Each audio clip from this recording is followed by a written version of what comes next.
Well, hello there and welcome back to the Hull City Fan Central YouTube channel, where today I do have my prediction ahead of Hull City versus Norwich in the Championship live tomorrow night, being Friday night, 8 p.m. Yes, we're on Sky Sports. What a wonderful fixture this will be. Hopefully we can take a vengeance for what happened first game of the season away at Carrow Road, where unfortunately we did lose 2-1 due to that awful officiating where the ball went out of play. But according to all of the referees on the day, it didn't, but it did. The replays show it.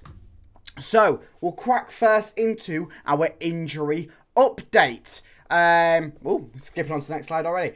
Injury update. Of course, Liam Delap, we reported he's got a bit of an injury. Turns out he's going to be out for 2 months, which is, that's lovely, isn't it? So hopefully that can influence some changes in this January transfer window. Possibly the return of Abel Hernandez. Who knows? Of course, he's currently a free agent, so it wouldn't cost us anything to acquire him other than the wages. But I'm sure Abel Hernandez would come on a bit of a discounted rate for his beloved Hull City. Other than that, no new injuries to report on. Philogene is expected to be back within the next couple of weeks. Cyrus Christie's still out injured. You're still looking at Cynic out injured. Vinagra's still out injured. You're still missing Adama Traore and Jean-Michel Seri due to AFCON. So we're looking in a good position at the moment, I would say. Hopefully the January transfer window can strengthen some of them things. Of course, Fabio Carvalho was signed yesterday.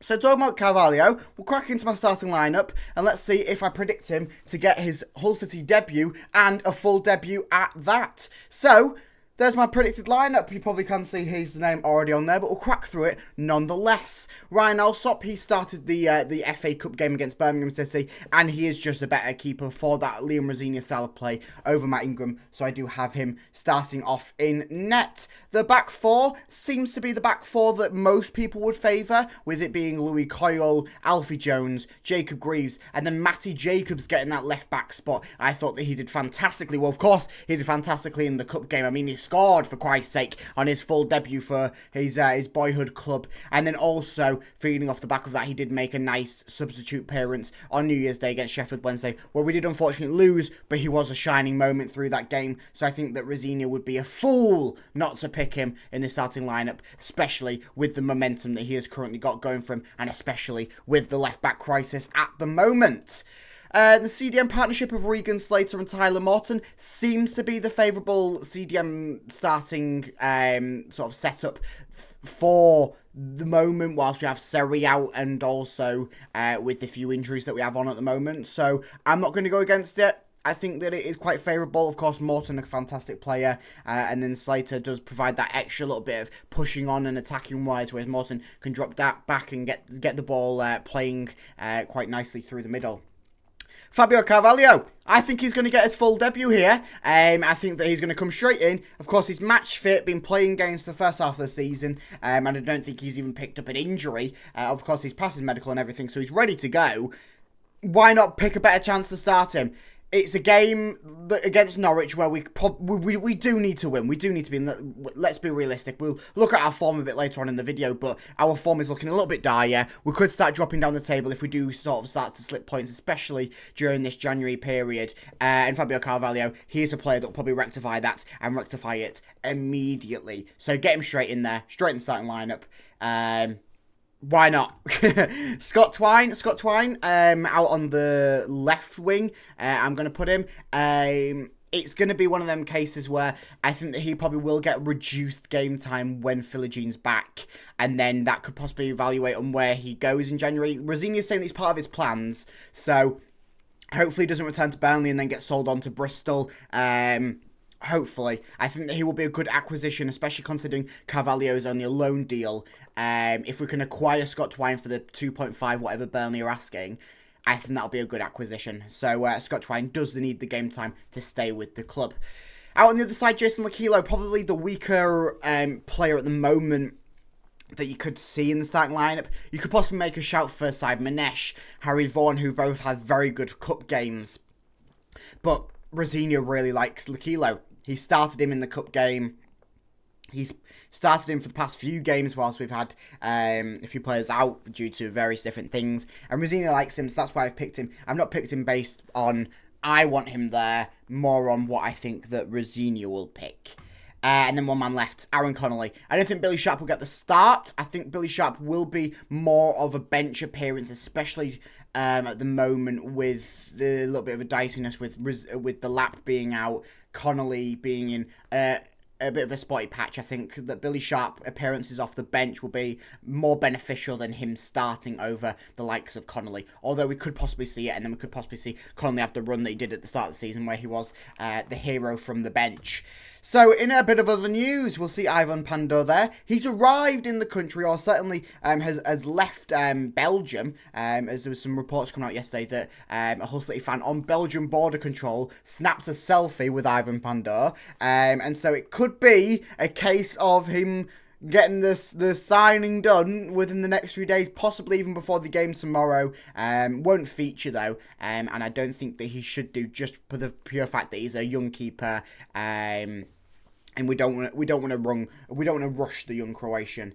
In other news, goal of the month and player of the month for Hull City have both been announced. Liam Delap's won the player of the month, and then Scott Twine has got goal of the month for that free kick against Cardiff City. A bit of transfer reported news. Harry Wood is reported that he's going to be going to Grimsby on loan for the second half of the season, and that is pretty much a deal done.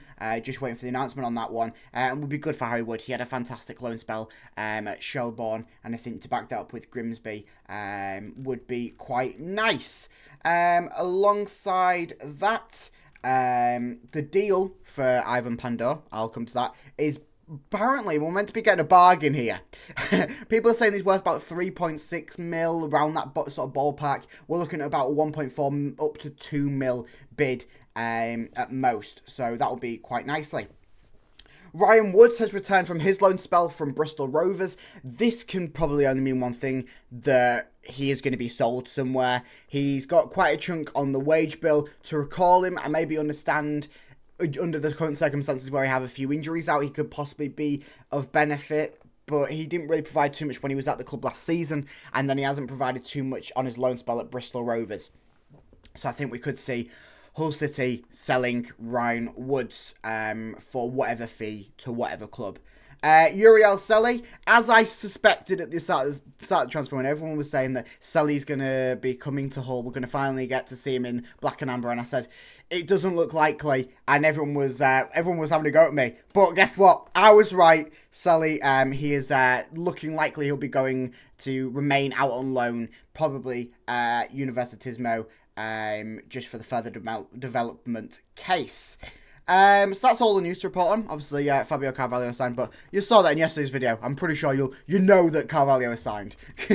So, last meetings between both sides. Norwich have been the better of the two sides in our sort of past 10 meetings, but in the past 3, they have also been it. Of course, 2-1 loss at Carrow Road early on in the season, 3-1 loss in last season's fixture at Carrow Road, and then a 2-1 win was last time we beat them, and that was in August.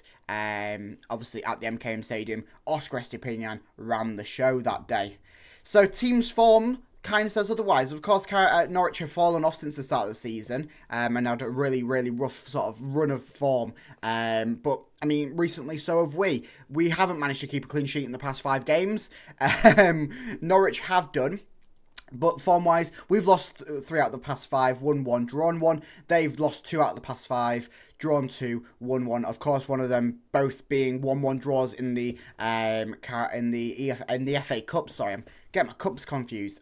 Theirs was against Bristol Rovers, which you're looking at that and you're saying, okay, we drew 1-1 to Birmingham City, which are actually in the league, whereas Bristol Rovers are in League One. You kind of dicing that up.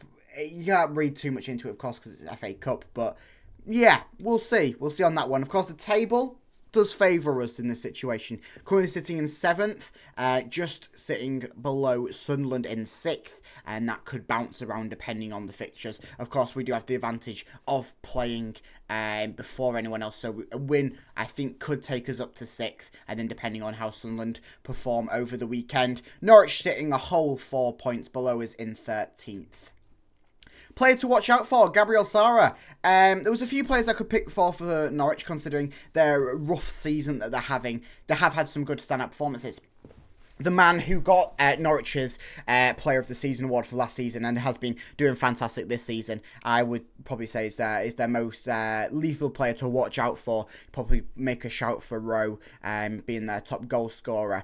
But certainly a few good players to watch out for Norwich tomorrow if they can perform on the day. Score prediction. 2-1 Hull City. I think it'll be a reverse of what happened earlier on in the season. And I can see it being one of them games where maybe Hull City have to claw from behind. A little bit similar to that Bristol City opening fixture at the MKM last season. I think it will be sort of a close affair. Maybe coming from behind or getting a 1-1 and then a late minute winner for Hull City. Goals for the Tigers. Coming from Aaron Connolly, I think he'll get the opening one. And then Fabio Carvalho! I think he'll grab the winning goal for the Tigers, and the roof would blow off the MKM, wouldn't it?